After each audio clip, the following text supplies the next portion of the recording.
नमस्कार, मी चैत्र अली सुतार. जनसामान्यांच्या प्रहार न्यूज मध्ये आपले सहर्ष स्वागत. चला तर पाहूया आजच्या ठळक घडामोडी आमच्या प्रहार न्यूज सोबत. शिरोळमध्ये शेकडो भाविकांच्या उपस्थितीत श्री दत्त जयंती सोहळा उत्साहात. श्री दत्तगुरू भोजनपात्र मंदिरात दर्शनासाठी गर्दी. उद्या गुरुवारपर्यंत होणार विविध कार्यक्रम.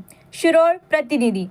दिगंबरा दिगंबरा श्रीपाद वल्लभ दिगंबरा श्री गुरुदेव दत्त असा जयघोष करीत शेकडो भाविकांनी येथील श्री दत्तगुरू भोजनपात्र मंदिरात श्रीचे दर्शन घेतले. यावेळी श्रींचा जन्मोत्सव सोहळा अमाप उत्साहात व भक्तिमय वातावरणात पार पडला. मंदिरात दर्शनासाठी आबालवृद्धासह भाविकांची मोठी गर्दी झाली होती. शिरोळ येथील श्री दत्तगुरू भोजनपात्र उत्सव समितीने सोहळ्याचे आयोजन केले होते. येथील श्री दत्तगुरू भोजनपात्र मंदिरात प्रतिवर्षाप्रमाणे श्री दत्त जयंतीनिमित्त गुरुवारी 28 डिसेंबरपर्यंत धार्मिक कार्यक्रम आहेत. मंगळवारी पहाटे 5:15 वाजता काकड आरती व नित्यपूजा झाली.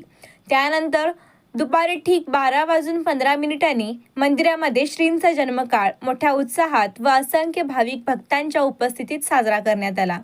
श्री दत्त नामाचा जागर करीत भाविकांनी मनोभावे श्रीची आराधना केली. सायंकाळी धूप अभिषेक महापूजा सोहळा पार पडला.